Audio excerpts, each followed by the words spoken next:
Hi, I'm Gigi, an ex-Amazon senior leader and bar raiser here at Day One Careers. If you've seen the other videos on the channel, you might be wondering why you're looking at a cartoon. Well, what follows was originally a podcast recording, and YouTube doesn't seem to like that so much.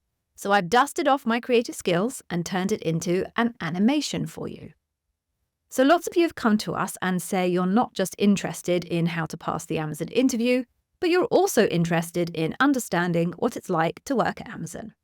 So the best way we know how to help you with that is for you to hear it straight from experienced Amazonians. Not that we're not experienced, but other experienced Amazonians. So we want you to hear it from the most experienced, successful, and knowledgeable Amazonians that we could find. So we have partnered with Tyler Wallace, who is also an ex-Amazon bar raiser. He produces his own brilliant podcast, interviewing some of Amazon's most well-known and successful leaders. So over to Tyler. Hi, this is Tyler Wallace, the host of the Think Like Amazon podcast and a former 7-year Amazonian. During my time at Amazon, I had amazing opportunities to build and lead teams in Amazon retail, marketing, and marketplace across the US and Canada and spanning various product categories. One of my capstone experiences was serving as an Amazon bar raiser, where I came to appreciate Amazon's unique leadership principles at a deeper level. I left Amazon to build the Lab Consult, where I enjoy consulting and advising consumer brands to help them profitably accelerate their growth on Amazon. Through these engagements, I've found that many of Amazon's leadership principles, mental models, and operating mechanisms can be applied to improve other businesses. This led me to launch the Think Like Amazon podcast, where I sit down with former Amazon executives to tease out how to apply Amazon's unique principles and processes to grow and manage their own businesses. I'm pleased to partner up with Day One Careers to make these leadership conversations available to others looking to better understand the core principles behind Amazon's growth and culture. I hope you enjoyed these conversations. Welcome to the Think Like Amazon podcast. Today, I'm pleased to welcome Justin Maynard to the show. Justin spent 10 years at Amazon, where he helped lead Baby Registry to become the #1 U.S. registry, reinvented the vendor negotiation process that led to $1 billion in profitability improvements, and received a Just Do It award from Jeff Bezos for inventing a new communication system for vendors and sellers. Since leaving Amazon, Justin has gone on to found multiple tech startups and is currently the CEO of DataSpark, a startup bringing actionable insights to brands and sellers on Walmart Marketplace. I've personally enjoyed Justin's frequent writing about productivity and effective mechanisms, and I'm really excited to have him here with us. Justin, welcome to the show. Hey, thanks, Tyler. I'm glad to be here. To start off, tell us a little bit more about yourself and a bit more about your work at Amazon. So I started back in 2008. I was an MBA intern on the detail page team. And at that time, there was really nobody looking at everything below the fold. There were all these features down there, the customer reviews, customer discussions, product information, lots of stuff down there. But nobody had really ever taken a systematic look to, should it be the same for every category? Should it be different? Even though they were all different, there was not a lot of purpose. And so I took on this project to first understand which features were even down there, because tech teams could just launch new features when they wanted. And then second, make some recommendations. So that had a lot of fun. I came back, decided to go a little more on the business side, and I managed the marketplace. This is when I came back full time in 2009, managed the marketplace business for tools and home improvement, and had a lot of fun growing that. And then decided to go to the 1P side, the first party side, leading pets. And pets was this small category within home, and we had this goal to turn it into its own standalone category with its own dedicated team. And so I had a lot of fun doing that, and then moved on to the Canada business, where it was going through a big expansion. At this time, Canada hadn't received a lot of investment for many years, and at this point they decided we're going to go big on Canada. And so I was part of that transition. It was the fastest category expansion of any locale that we'd ever done. So that was a lot of fun. And then I moved into these what's called biz tech leader roles, which was a lot of fun. I would lead a program where I had the business, the product, and the tech all reporting up to me. And as you mentioned, I started with Baby Registry. I did that for sampling. I led a team called Consumables Customer Experience, where we did all the features for grocery, beauty, health, and personal care, et cetera. And then I did a stint over on the devices side, where I had a few teams. We had a couple of customer programs, trade-in and installments. and we're driving that. And then I had another team focusing on data engineering, and then another team that was building marketing tools for our internal marketers. And so we were figuring out how to help launch products faster, how to get more eyeballs on those, and building the tools to do that. So that was my time at Amazon. I think if I were to pick a theme out of what you just shared, Justin, from working with the ambiguity on the detail page in that first role to being on a lot of these very nascent teams at stages of high growth, a lot of building, sounds like you're attracted to coming onto businesses at that stage where they're needing to grow fast. They're building a lot of new systems or playbooks to get to that stage 2 of growth. Yeah, I think it's helpful sometimes for people to break down the stage of both a company and a team. This team can be in the building phase, the scaling phase, or the optimization phase. And for me, I loved the building and scaling far more than the optimizing phase. Some people love the optimizing. You dig really deep, you find a small improvement, and it might drive millions of dollars for that optimization. And so sometimes it's good to know which of those really calls to you the most. Scaling is the one, as you highlighted, that I gravitated to the most. That's where most of my wins are. But I think I get equally energized by the scaling and the building phase. Super helpful to break it down in those 3 components. Since you spent a lot of time in the building and especially that scaling phase, how did you find Amazon's think big principle to play into your approach in helping to build and helping to scale those businesses? When I was looking at companies, I think the focus on customer obsession, think big, focus on innovation, they were some of the major reasons I was attracted to Amazon. I love thinking differently, and Amazon created a safe space where you could try it a different way. The ownership structure really played into this. When I started, I was managing the marketplace for tools and home improvement, as I mentioned. And it was interesting that my manager had never managed a marketplace before. None of my peers that I sat around, many of them were on the 1P side or in stock side, and they'd never managed this. And somewhat alone, and that was invigorating to me. I got to do whatever I wanted, and it worked. During my time, I grew the growth rate from 25% growth when I started to 80% when I left. And I loved that type of ownership because it forced innovation. I had to think differently if I was going to succeed. And I could think differently, and nobody was going to stop me because they didn't know any better. I want to touch on something you just mentioned, Justin. You said that peers and manager, those around you, didn't have a lot of experience and you had to figure it out. But you said that was invigorating to you. Do you think that being able to thrive in a white space environment is something that anybody can learn, or do you think that it's certain personalities that can do it and find that invigorating, and maybe others would just really struggle? So I do think anybody can learn to innovate. I think that specific aspect of how ownership was set up, where you were given a lot of ambiguity and it was moving fast, I think some people really like that and some people don't. And I think that does come down to people's personality. And I think Amazon has been controversial over the years as to what type of company. Is it an amazing company to work for? Is it a horrible place to work for? And I've always thought it's an amazing place for the right person. And I think many companies are like this, especially those that have a little bit more of an extreme culture. They don't try to be everything to everybody, to every employee. And I think as employees, it's often your responsibility before you join a company to make sure this is the one that's right for me. I want to talk a little bit more about this think big principle. Clearly something that you embodied to hit a lot of these deliverables and milestones and achievements in your time at Amazon. And for those listening, the think big principle at Amazon is defined as thinking small is a self-fulfilling prophecy. Leaders create and communicate a bold direction that inspires results. They think differently and look around corners for ways to serve customers. Justin, could you maybe tell us about a time when in one of these roles you had where you had a lot of this white space, you had to set a vision, that you realized that you had followed this think big principle? Sure. I think a good example is, as I mentioned, when I led the pets category, at the time I just had a small team of vendor managers, and we wanted to grow this. We knew pets had a lot of potential. It's a big category, but we didn't know if Amazon could win in this space. And we needed to prove that Amazon could win. And we needed to do that by really increasing the growth, doing something dramatic. And so shortly after I took over, I knew one of the key goals was adding new vendors, adding more selection. That's a key way of growing. And so I started asking my team how we could do this, started looking at the different options. And we had this trade show coming up. And I said, hey, this seems like a great opportunity to add a bunch of selection. There's going to be hundreds of vendors there. What's our typical goal for signing up vendors? And I can't remember what the exact goal was, but it was 30, 40 new vendors would be good, a nice success. And I said, what if I wanted to sign up every vendor at the show? What would that take? And my team looked at me and said, well, you can't do that. And I said, okay, cool. Why not?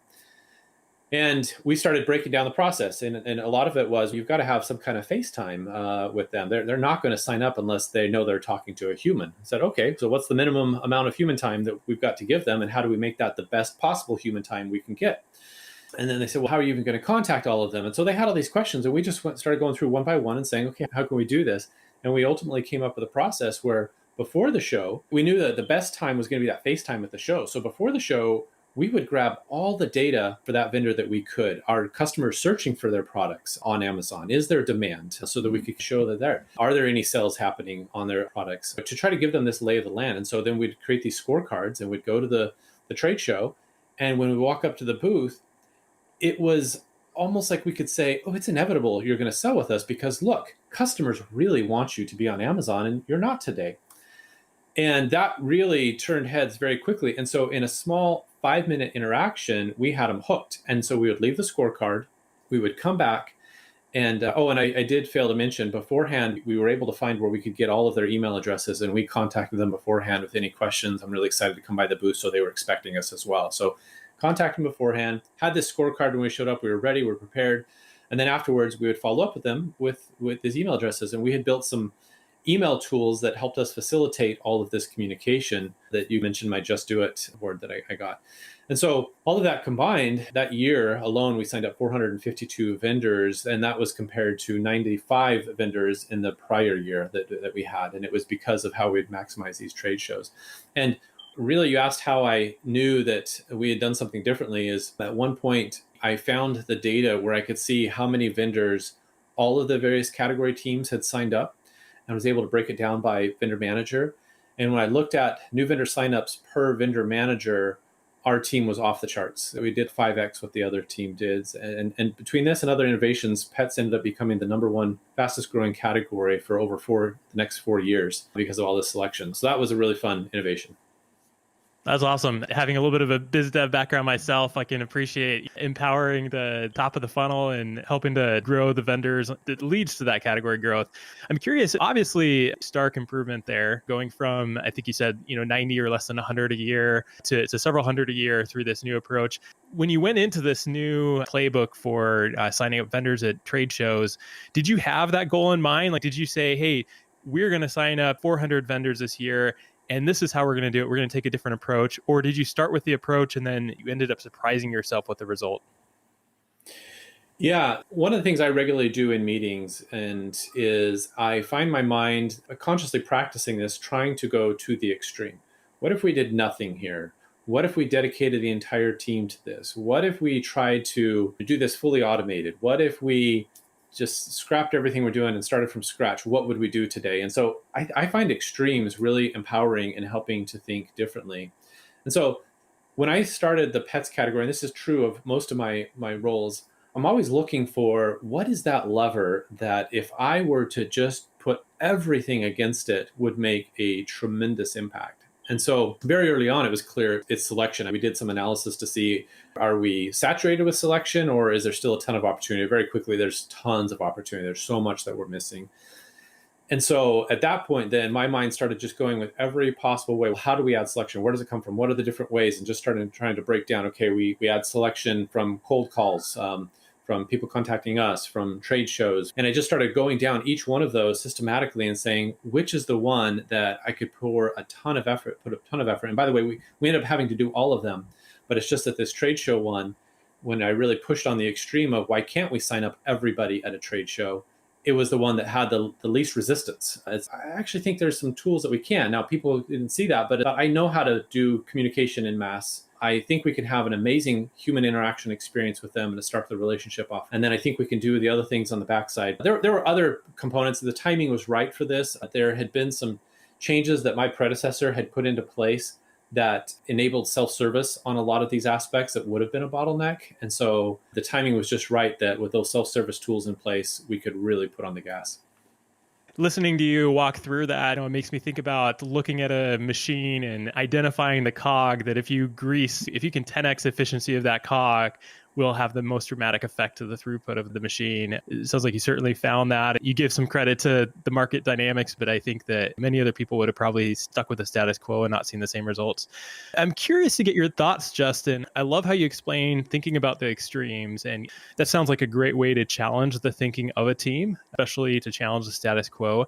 When you think about examples where you've really thought big and delivered, and that's led to these results, is it something that you think that any manager or any leader can come in and think about or propose the same ideas and get? Or are there certain organizational mechanisms or structures that you feel should be in place to empower this type of thinking and some of this risk taking?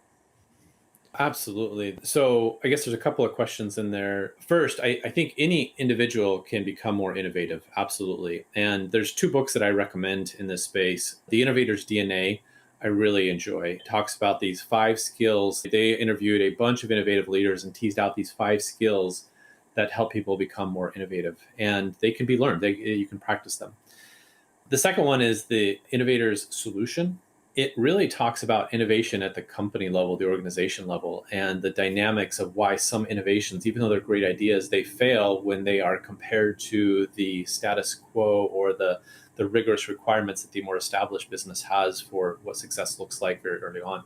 And I felt like I saw this all the time. Beyond that, every manager, I absolutely think, can do this. And there's several ways of things such as, one of my favorite things, I love options. I love asking people to generate options.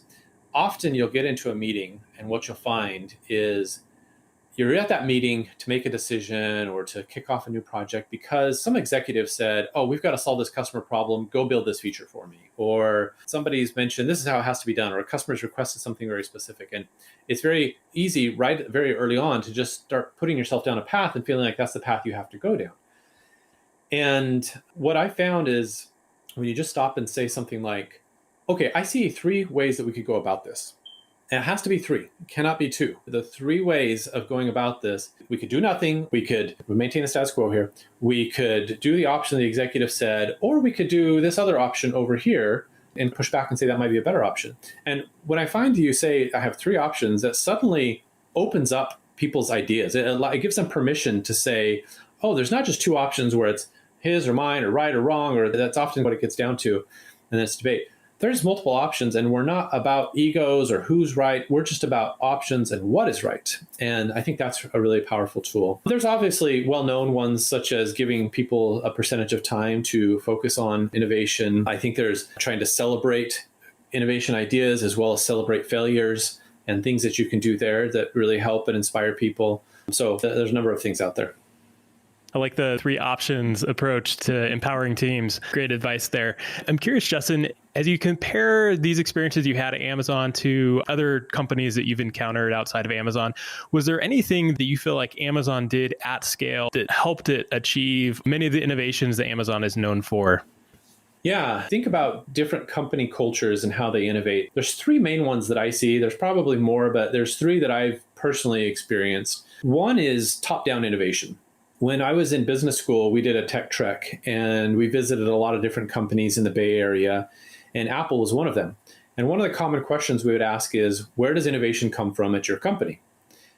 And the executive that we had presenting said, oh, it comes from Steve Jobs and the S team, but mostly Steve Jobs.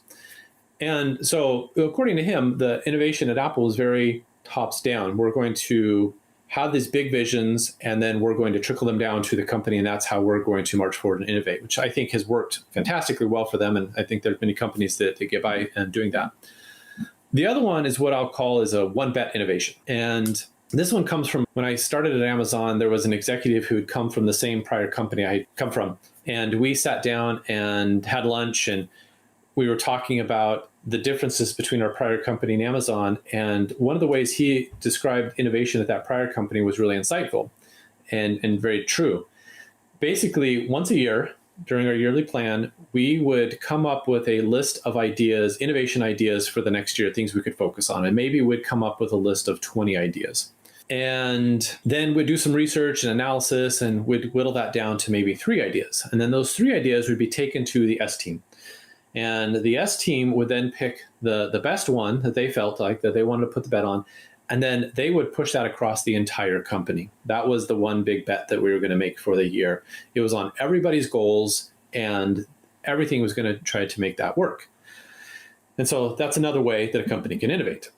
The third approach, which is more in line with what Amazon was like, is the innovation is everywhere approach. When I visited Amazon during my interviews, this was what was said as well. Where does innovation come from? It said it comes from everywhere. Jeff Bezos is innovating. The S team pushes innovations. Every level 6 new MBA that comes in is pushing innovation. Every new SDE that's hired, we're pushing them to innovate. And innovation comes from everywhere. And you have many examples of things that started at the bottom and sort of work their way up and became something really big and impactful.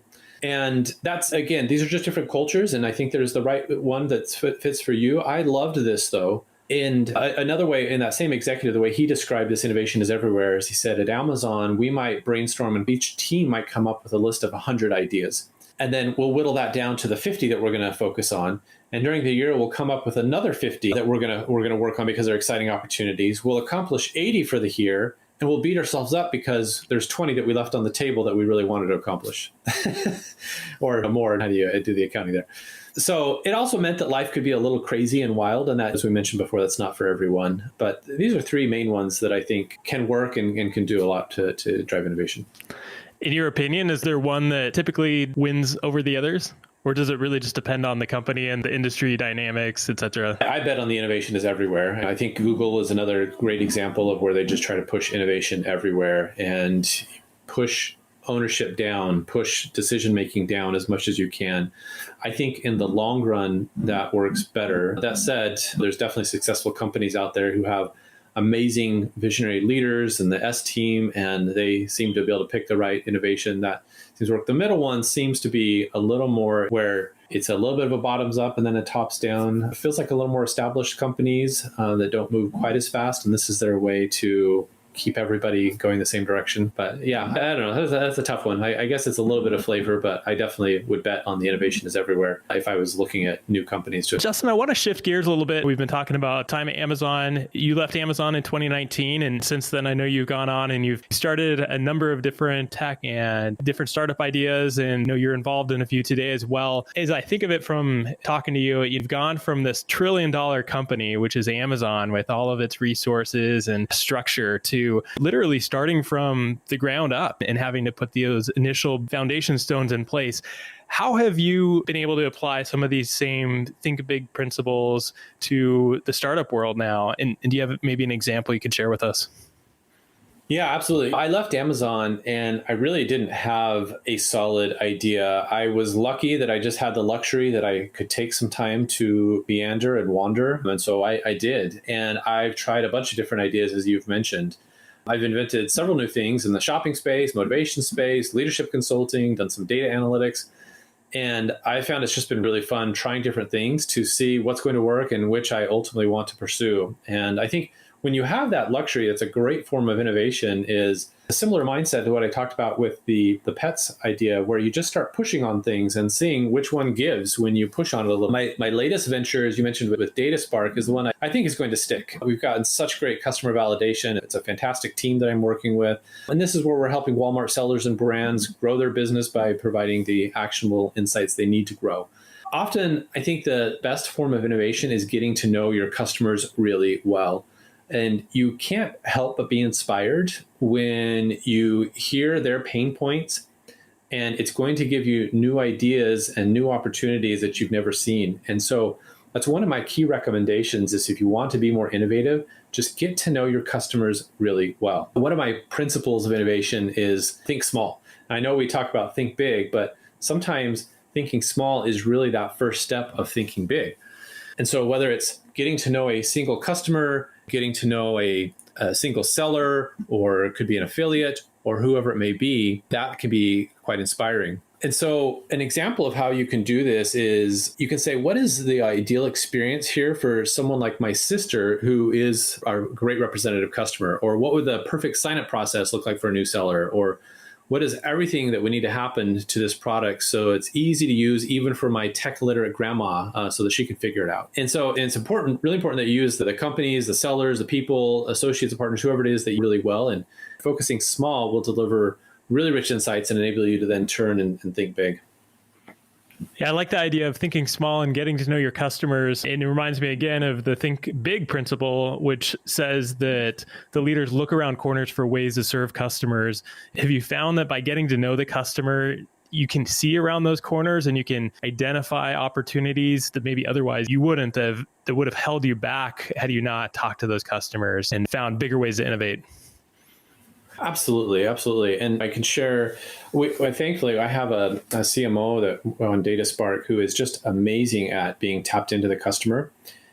And another Amazon example I can share here, we haven't played this one out yet, that was a great story, is when I was leading Baby Registry. Right before I started, Jeff Bezos in a review had called Baby Registry a mess. And I hadn't started, and the leadership all emailed me and said, hey, just so you know, Baby Registry is a mess. I just accepted the offer to come and join. And I loved it. I was like, great, that's exactly what I want. I'm going to come and we're going to turn this thing around and it's going to be an amazing success story. But the product manager we had at the time was really tapped into customers. And one of the things that she did that I thought was brilliant is, every so often, I want to say weekly, but it probably wasn't quite that often, she would find somebody who was expecting and have them just come and would just do a customer walkthrough with them.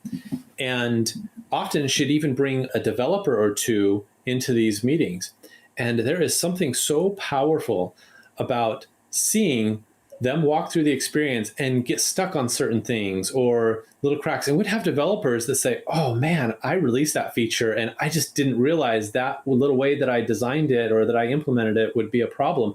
And they would go back to their desk and immediately fix it. We didn't have to cut a ticket or put it on the roadmap. Like, they were just so energized by it, they'd just go and fix it.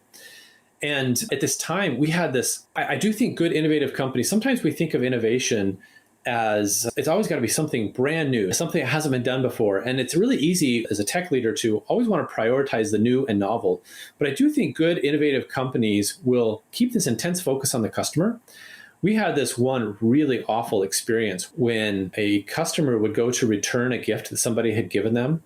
If it had come from a third-party seller, they couldn't return it directly to Amazon. They had to go and contact the gift giver and have them initiate the return. So it's, hey, I know you gave me this really cute outfit for my baby, but I don't like it. Can you return it? So socially awkward. It was awful.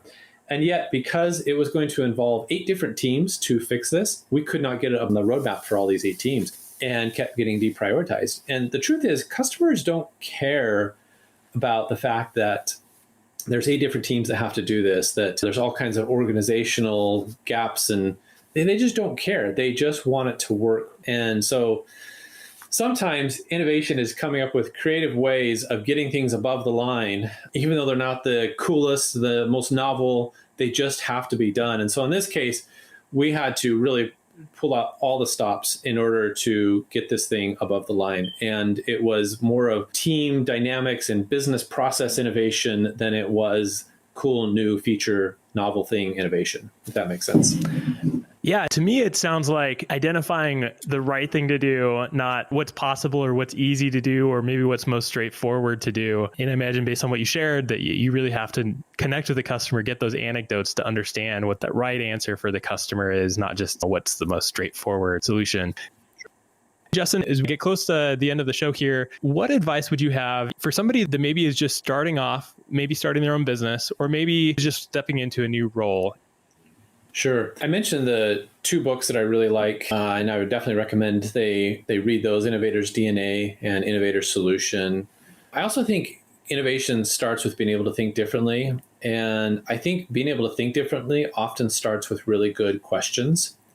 And there's a few types of questions that I regularly try to ask myself that really help me. There's a lot of overlap in these, and we've touched on a couple of them, but let me just go through my list here. I think first is getting in the habit of asking yourself go bigger questions. I had a VP who was so good at this. Every review we went to, he would ask us, how could we go bigger? What would it take to double the size of this business? What if we wanted to quadruple it? What if we had unlimited resources and we had to commit to 10x the size of the business? I've actually often used this type of questioning in my interviews around Think Big. And I found that somebody who loves Think Big will be energized by these questions. And they'll come up with a whole list of ideas. The first question, usually the first thing that comes out is throw more heads at something. And that's fine. But you have to get past that. And you start getting into the new products and services that you could offer, or the new customer segments that you could go after, or maybe automation that you could drive. And so there's just a lot of ways of going about that. The second is in a similar vein, the go faster questions. How could we accomplish this in half the time, 25% of the time, 10% of the time? What if we had to deliver this tomorrow? And of course, throw more resources will come up. But as you dig deeper, you're going to tease out things around automation and scale. In fact, going faster often means how do you remove humans from the process? It also helps tease out what is really important and what is not.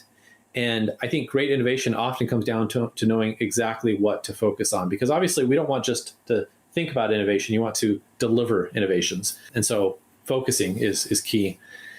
And then we mentioned the think smaller questions before. That's definitely on my list of how to do the ideal thing for a single person or entity that I'm working. How would it look perfect, or what would just knock their socks off if we were to build this feature? Like, they would love it. So often as leaders, we think too much in the averages. We think of the average customer this or the average customer that, or we have 1.4 million customers that share these attributes. And you'll find that if you're using that type of data to try to inspire your innovative thinking, which data often does inspire, but that type of data can only go so far in sparking innovation. It's when you get down to the rich details of an individual. They have to be a representative individual because, of course. But when you get to that rich detail of your grandma, your sister, your brother-in-law, this seller that you've worked with for a while, man, so many ideas come out. So that thinking smaller, thinking of a single customer works really well. Another one is just go to the extreme. I found myself often in meetings practicing this regularly, where what if we did nothing? What if we dedicated the entire team to this? What if we tried to launch this feature so that it would work for every team who has a similar use case? Would we still do this under the worst case scenario? What is the best case scenario? So just thinking through those streams, not because you believe those extremes are the right direction, just because it's going to round out your thinking around this space so that the right path, the right decision, the right thing to do easily surfaces. And you'll see possibilities that you hadn't seen before by doing that. So widen your thinking. And then we mentioned before, just the looking at every option. There's just power in helping pull out of your team, what is every option on the table that we have here? Everything, nothing bad. I want to know every option.